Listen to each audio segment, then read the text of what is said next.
kesemena-menangan Louis ya, justru dibangun dari fondasi revolusi Prancis ya. Tiga prinsip dasar dari hasil revolusi Prancis itu kemudian mendominasi dunia bahkan sampai hari ini.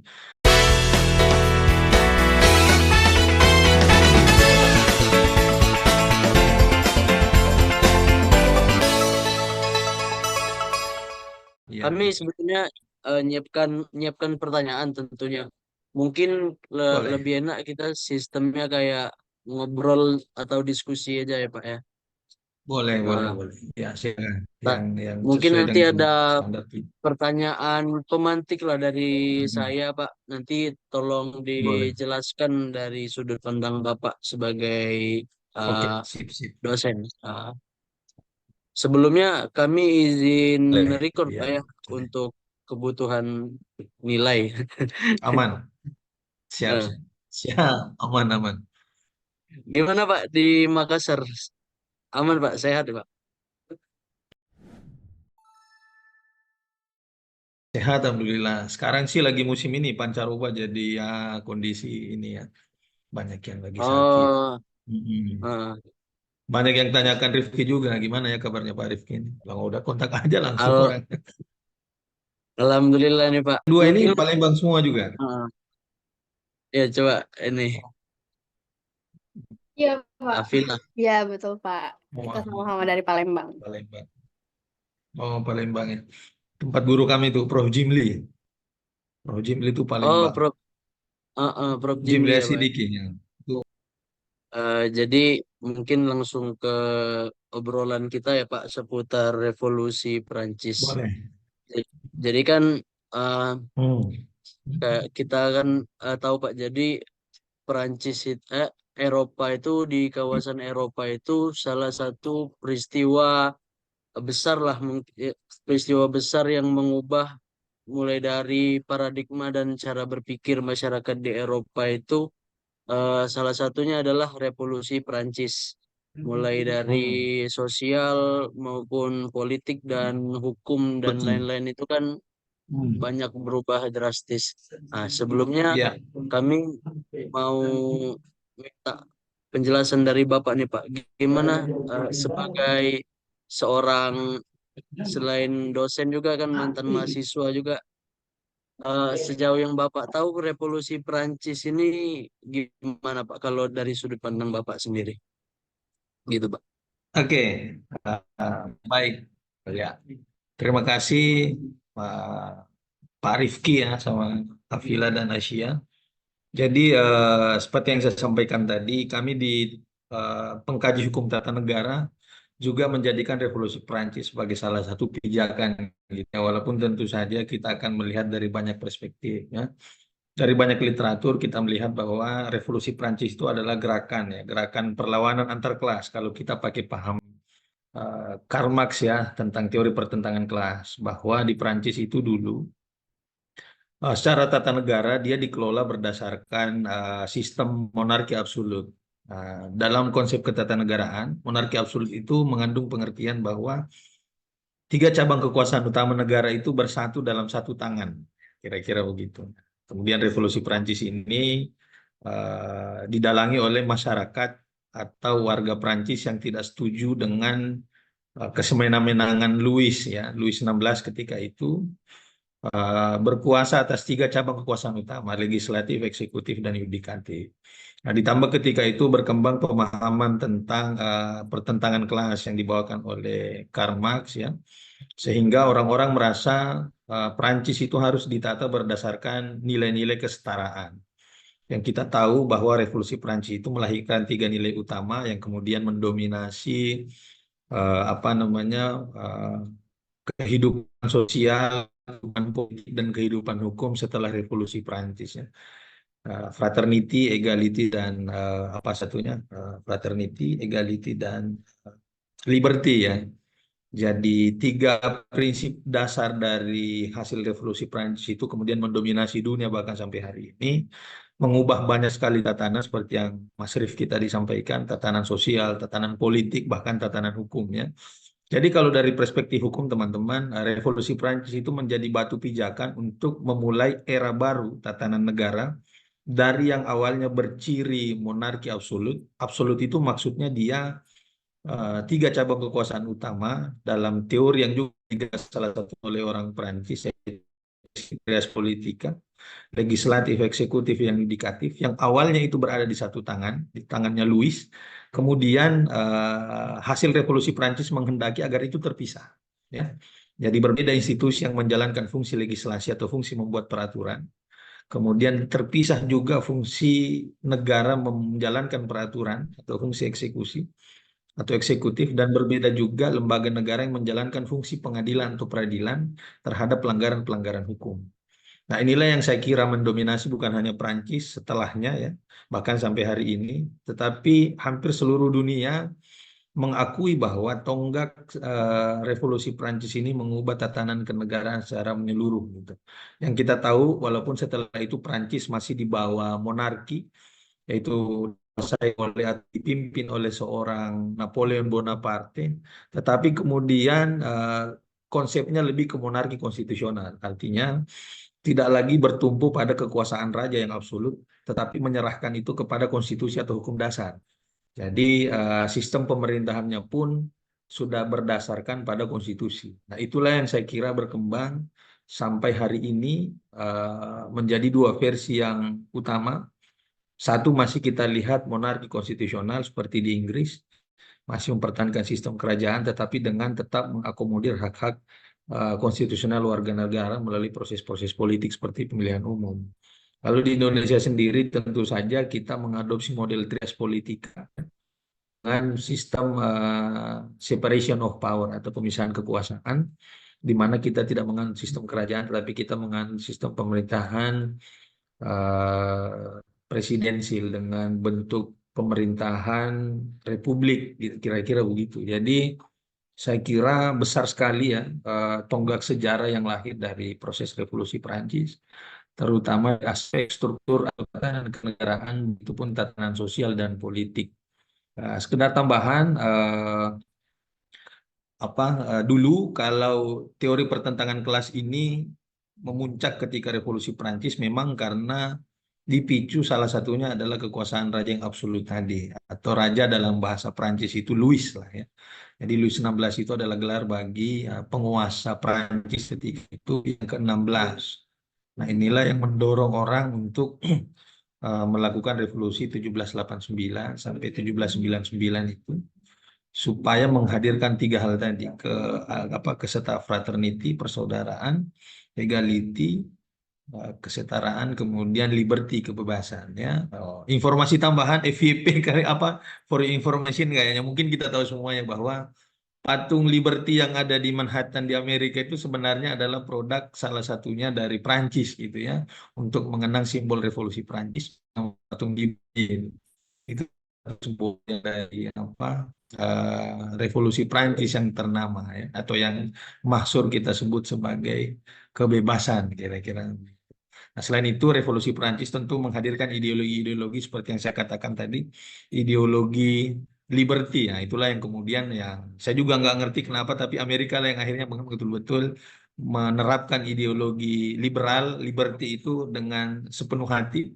Sampai hari ini kita selalu berkiblat bahwa kalau mau bicara sistem sosial, sistem politik, dan sistem ekonomi liberal itu ya kiblatnya ke Amerika. Walaupun sekali lagi tonggak lahirnya Liberty itu adalah di Revolusi Prancis salah satunya. Itu Mas Rifki dan yang lain. Oke Pak, berarti memang menjadi pijakan ya Pak ya, apa Iya, peristiwa dari revolusi Perancis ini Pak. Pak, iya, mungkin yang mau saya tanyakan itu berarti di kawasan Eropa sendiri itu Pak, seperti Belgia, Jerman dan iya. lain-lain itu memang sistem, mungkin bisa kita bilang sistem politik ataupun sistem pemerintahannya memang banyak mengadopsi dari studi-studi yang dilahirkan di Prancis mungkin ya Pak ya. Iya, iya. Ya, jadi seperti yang saya katakan tadi bahwa revolusi Prancis itu satu tonggak ya, bukan hanya berpengaruh di Prancis, tapi juga di daratan Eropa secara keseluruhan. Karena ada beberapa memang revolusi yang yang terjadi di Eropa dan memang menghasilkan pengaruh sampai hari ini. Revolusi Perancis salah satu yang terbesar tentu saja, selain revolusi apa namanya, revolusi industri yang terjadi sebelumnya di Inggris. Cuman memang secara geografi yang kita lihat memang Inggris itu terpisah daratan dari apa namanya, dari Prancis ya. Yang Prancis ini kan yang Eropa daratan kira-kira begitu kalau kita tafsirnya secara geografis. Yang ditanyakan oleh Rifki tadi berarti revolusi Prancis ini membawa dampak yang besar terhadap negara-negara tetangga. Negara yang disebutkan oleh Rifki tadi ya Belgia, kemudian Jerman ya kan, itu adalah negara-negara yang memang secara geografis langsung berbatasan dengan Prancis. Nah, tentu saja dapat kita katakan bahkan Indonesia yang jaraknya bermil-mil atau negara belahan manapun di dunia mendapat pengaruh secara langsung, apalagi negara-negara yang memang secara teritorial langsung berbatasan dengan Prancis. Walaupun memang perlu kita pahami bahwa kondisi ketika itu tentu amat sangat berbeda dengan kondisi saat ini. Nah, di sana atau paling tidak sampai kita betul-betul memasuki masa kedamaian sebelum perang, setelah Perang Dunia Kedua, negara masih cenderung bergejolak, kira-kira begitu. Jadi saling mempengaruhi itu besar dan memang salah satu yang paling besar pengaruhnya adalah Revolusi Perancis. Nah, kalau kita lihat jejak pengaruhnya sampai hari ini tentu dapat kita sampaikan, misalnya Belgia itu masih saat ini masih monarki ya, kalau nggak salah Belgia itu monarki, Belanda juga monarki ya, konstitusional.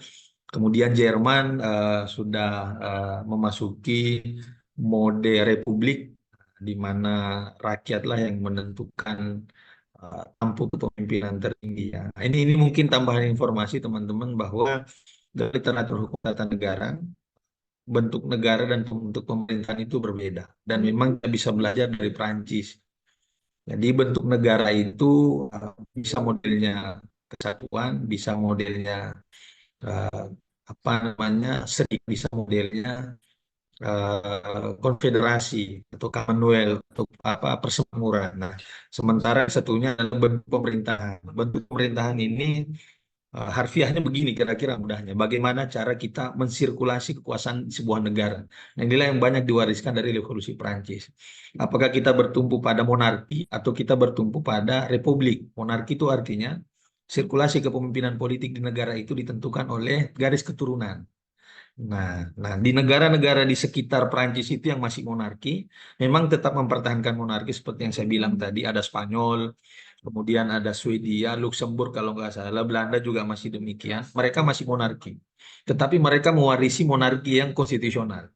Seperti yang saya katakan tadi, sama dengan Prancis, setelah Revolusi Prancis 1789 sampai 1799 itu, mereka masih tetap monarki, ya. Saya lupa persisnya kapan berubah menjadi republik seutuhnya. Tetapi mereka sudah mengadopsi gaya monarki konstitusional yang seperti saya katakan tadi. Jadi kekuasaan raja itu tidak lagi menumpuk pada satu orang, tetapi didistribusikan berdasarkan keinginan konstitusi. Nah, saya tambahkan lagi, dalam hukum tata negara, konstitusi itu adalah hukum tertinggi.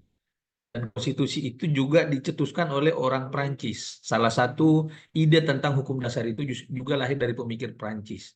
Namanya Jean-Jacques Rousseau. Jean-Jacques Rousseau mengatakan bahwa sebagai sebuah negara, kita ini harus terikat dalam sebuah kontrak sosial. Kontrak sosial. Nah, kontrak sosial inilah yang menjadi hukum dasar yang berlaku bagi kita. Nah, itulah yang kemudian merevolusi Prancis secara total. Silahkan negaranya dipimpin secara monarki, tetapi kedudukan rakyat di situ harus dipertimbangkan sebagai pemilik kedaulatan dengan mempertimbangkan bahwa konstitusi sebagai kontrak sosial menurut Jean-Jacques Rousseau itu menjadi hukum tertinggi, ya. Jadi kalau ditanya apakah warisannya abadi, ya saya bilang abadi sampai hari ini. Bahwa negara-negara tetangganya masih ada yang mengadopsi sistem monarki, iya, tetapi kemudian itu adalah monarki. Artinya apa? Monarki konstitusional itu tetap bersandar pada keyakinan bahwa tetap sebuah negara dipimpin oleh raja secara turun-temurun, tetapi hukum dasarnya harus merupakan kontrak sosial.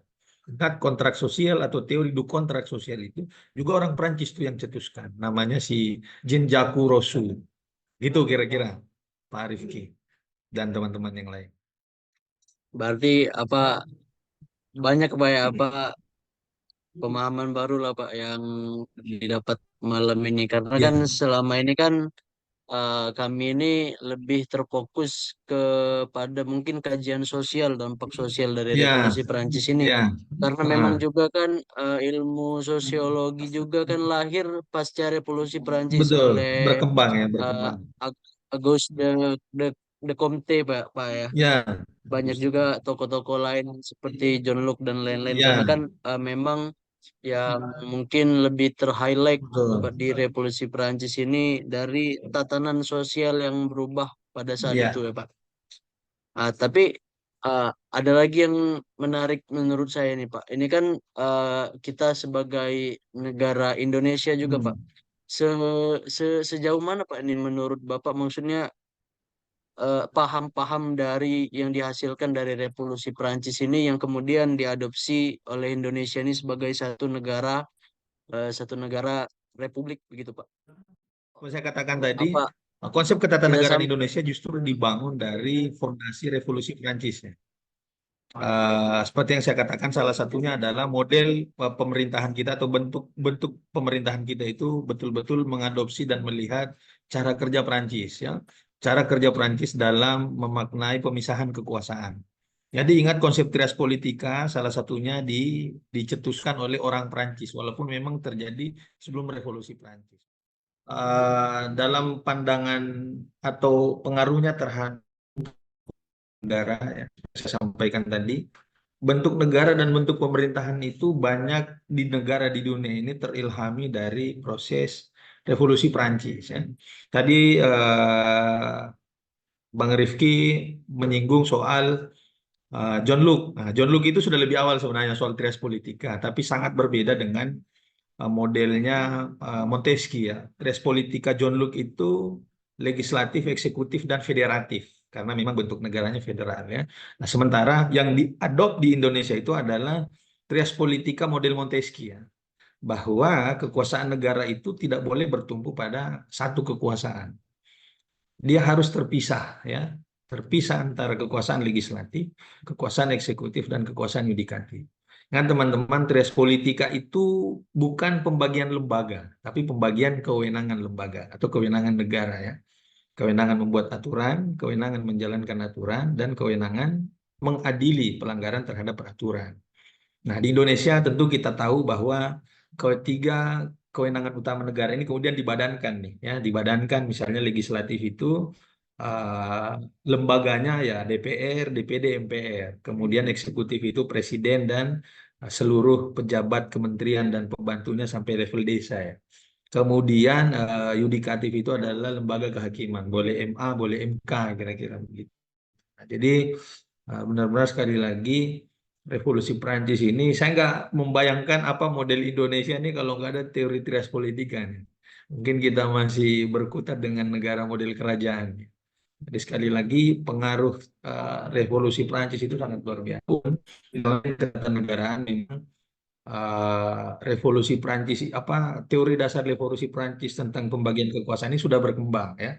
Prof. Jimli kemarin ngomong bahwa ya sekarang tidak lagi dilihat kekuatan tradisional tiga ini, legislatif, eksekutif, yudikatif, tapi kita juga harus mempertimbangkan kehadiran pasar dalam sistem demokrasi.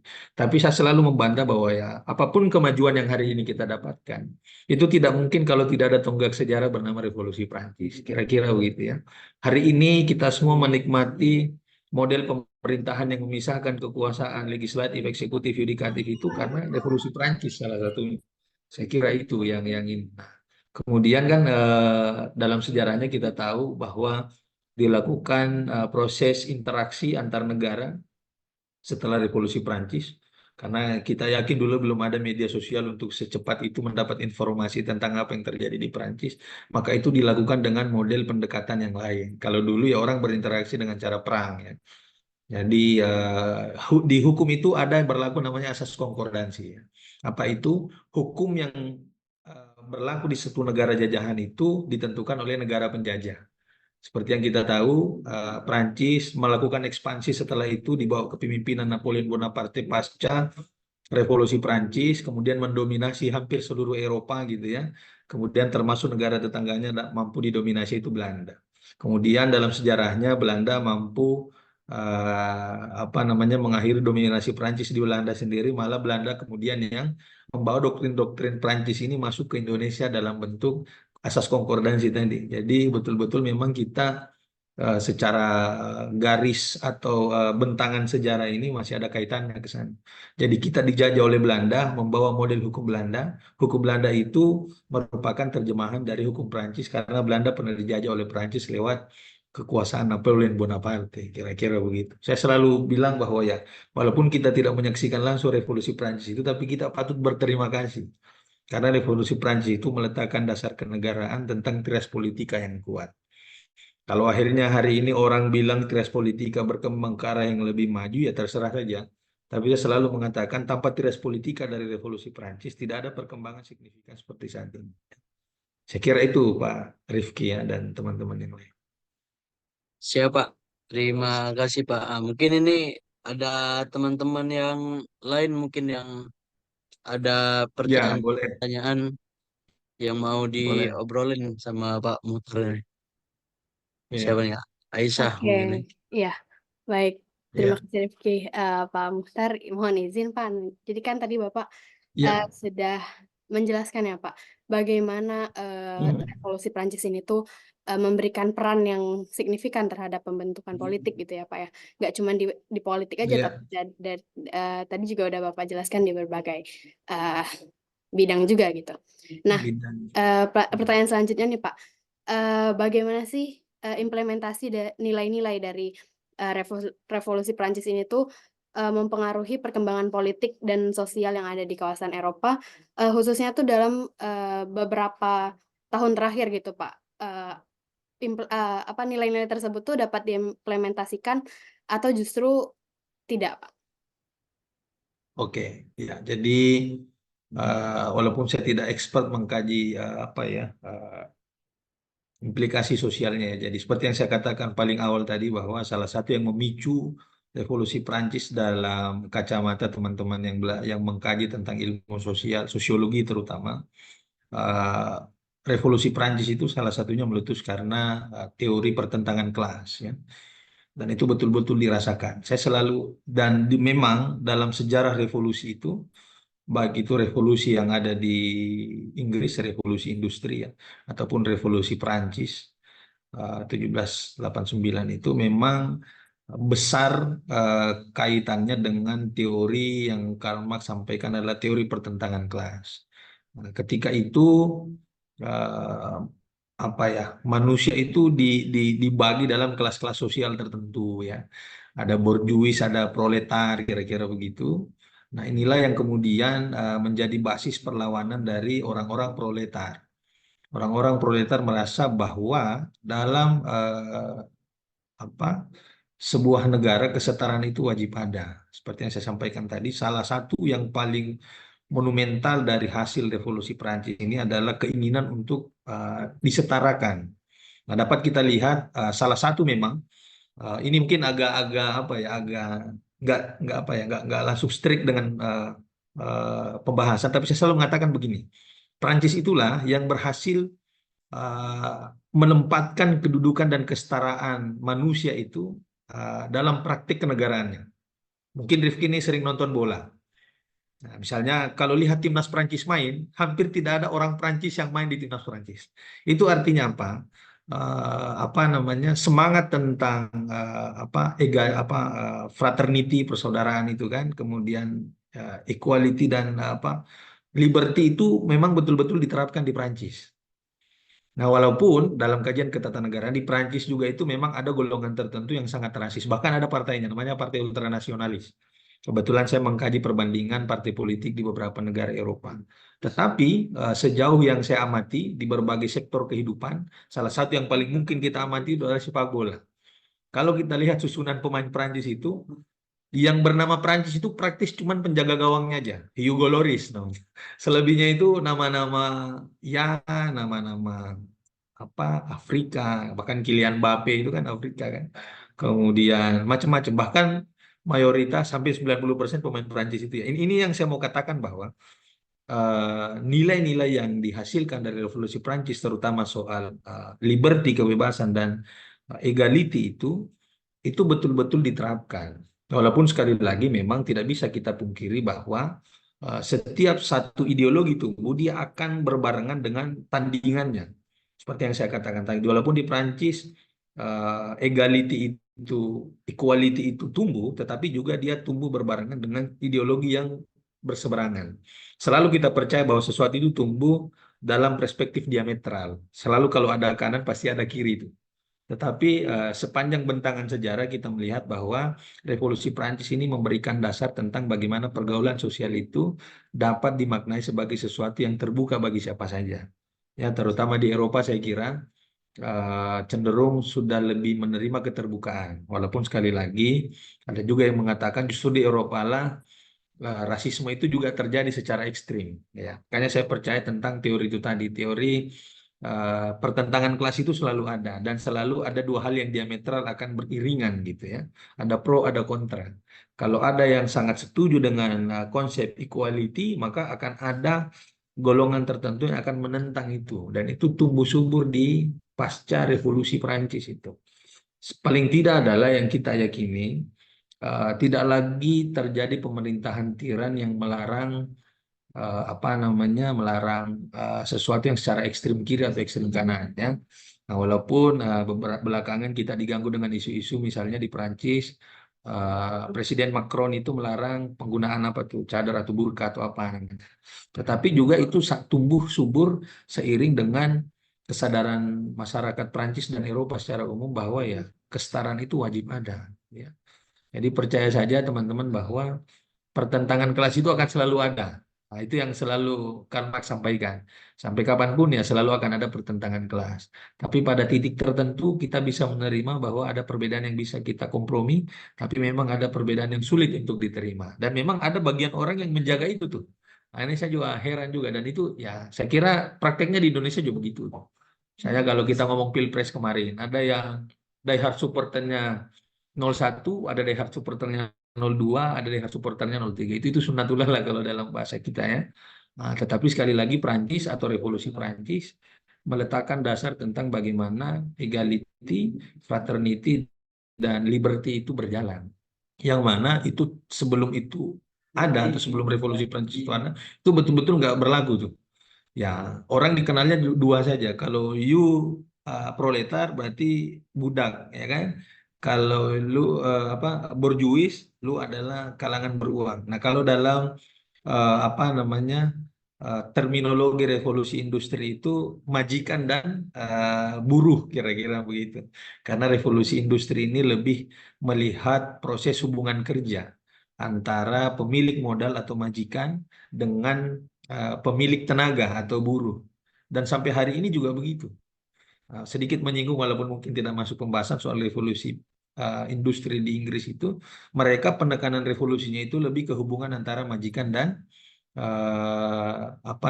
pekerja gitu. Tetapi sekali lagi nuansanya sama dengan revolusi Prancis tatkala kita melihat itu dari kacamata teori pertentangan kelasnya Karl Marx. Sama-sama mempertemukan dua kelas yang berbeda, memperjuangkan kepentingan yang berbeda.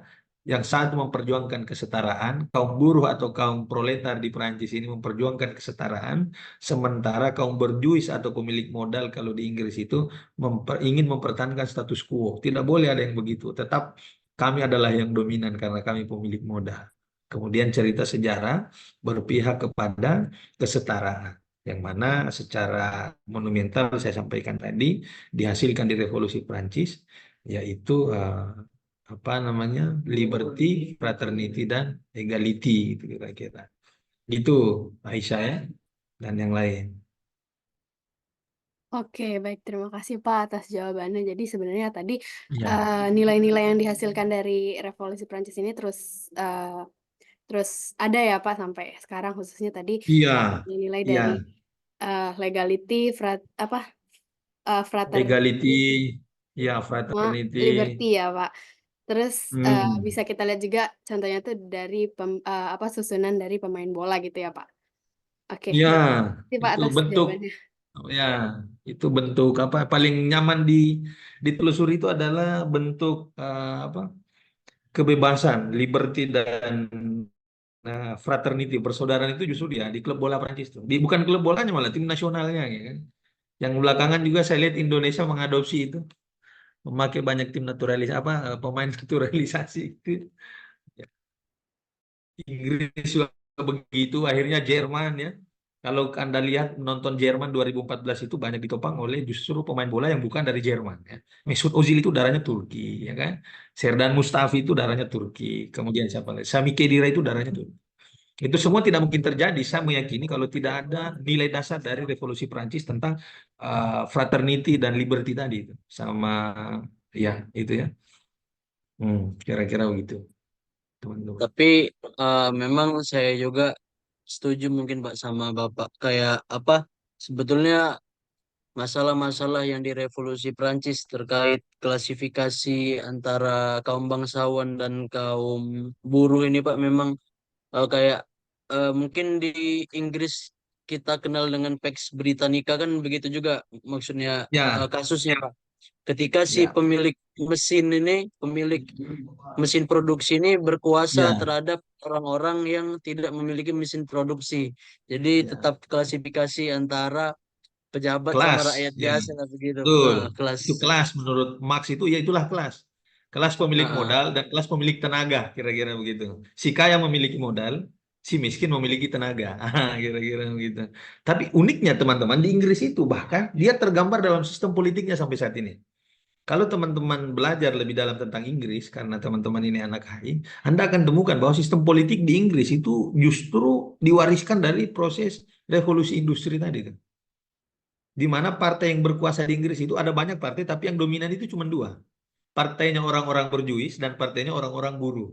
Jadi partai berjuis di sana itu diwakili namanya partai konservatif. Kemudian partai kelas buruhnya itu yang namanya partai buruh. Yang pernah salah satunya sejarahnya dipimpin oleh salah satu apa namanya Iron Lady ya. Perdana Menteri perempuan bertangan Inggris, bertangan besi di Inggris. Itu Margaret Thatcher. Itu kalau nggak salah dia dari partai buruh tuh. Memang ya kalau kita bilang ya bagaimana Indonesia dibandingkan dengan itu ya. Mereka sudah merancang dan mendesain sistem politik, sistem sosial dan sistem hukumnya jauh-jauh hari. 17 17 tahun 1700-an mereka udah memulai itu. Walaupun memang dalam gejolak yang luar biasa, tetapi itu yang diwariskan turun-temurun. Ya, kita masih optimis bahwa ke depan Indonesia akan seperti itu. Walaupun usia kemerdekaan kita baru 78 tahun kira-kira. Jadi betul, saya sepakat itu bahwa baik di Inggris itu motifnya adalah ekonomi, ya revolusinya tetap terjadi, itu tetap pertentangan kelas, pemilik modal, pemilik tenaga. Saya selalu enak membahasakannya begitu, pemilik modal, pemilik tenaga, ya kan? Yang kaya punya uang, yang miskin punya tenaga. Tuh. Nah, kalau di Prancis, yang kaya punya kuasa, ya kan? Yang miskin punya tenaga. Tenaga ini cenderung dieksploitasi sama yang punya kuasa. Masalah utama di Prancis kenapa ada revolusi? Karena pemilik kuasa ini mendominasi tiga kekuasaan utama yang saya sebutkan tadi. Dia membuat aturan, dia menjalankan aturan, dia menghukum pelanggar terhadap aturan. Makanya salah satu hasil yang paling dominan dari revolusi Prancis itu memisahkan tiga kekuasaan ini. Jauh, nggak boleh satu nih. Nah, ada gium hukum yang terkenal tuh, namanya Lord Acton. Lord Acton bilang begini, power tend to corrupt. Jadi kekuasaan itu cenderung dikorupsi. Absolutely power, corrupt absolutely. Jadi kekuasaan itu cenderung dikorupsi. Kekuasaan yang absolut sudah pasti akan dikorupsi. Kira-kira dalam bentang sejarah kepemimpinan dunia, salah satu masalah kepemimpinan kita itu adalah karena seorang pemimpin terlalu merasa dominan. Saya kalau ditanya apa sebenarnya kesalahan Soeharto, ini kita bicara Soeharto. Apa kesalahan Soeharto? Salah satunya kesalahan Soeharto itu adalah karena dia mendominasi kepemimpinan terlalu lama. Karena terlalu lama dia merasa nggak ada saingan nih. Saya terus yang terpilih. Kira-kira di Prancis juga begitu tuh. Karena semua kekuasaan bertumbuh pada satu orang, dia merasa berkuasa atas yang lain. Sehingga dia semena-mena, ya kan? Puncak dari kesemena-menangan itulah yang tidak diterima oleh kelas proletariat ini kemudian terjadi revolusi. Kalau menarik bentangan sejarah jauh sebelum Masehi 3000 tahun sebelum Masehi yaitu ketika peradaban manusia paling modern pertama ada yaitu di peradaban Mesir itu salah satu juga kenapa Firaun bisa sangat dominan dan merasa dirinya Tuhan karena berkuasanya lama dia. Karena lama dia memegang semua sistem kekuasaan, dia membuat aturan, dia menjalankan aturan, dia menghukum orang atas kesalahan terhadap pelanggaran aturan, maka dia mendewakan dirinya.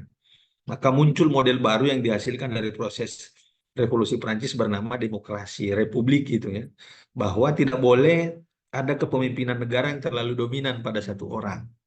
Makanya di Indonesia hasilnya itu tidak boleh ada presiden yang lebih dari 2 periode. Dikhawatirkan kalau lebih dari 2 periode dia merasa jumawa. Saya ini udah 3 periode bos, nggak ada yang ganti-ganti ya kan. Nah, makanya kemarin salah satu isu yang paling menyita perhatian kita adalah adanya keinginan, entahkah keinginan di lingkar istana Pak Jokowi ini mau mendorong agar Pak Jokowi 3 periode. Saya salah satu orang yang paling menentang, nggak boleh begitu. Jangan sampai kita melahirkan Soeharto berikutnya. Ya, kalau saya ditanya Soeharto itu bagus dalam aspek kepemimpinan. Satu-satunya kesalahannya adalah karena memimpin terlalu lama. Ada di zona nyaman kalau istilah anak muda sekarang kan ya. Kenapa zona nyaman? Karena semua kekuasaan sama dia, ya kan? Kemudian dia berkuasa dalam waktu yang lama. Udah siapa yang ganggu saya kan? Gak ada, ya kan?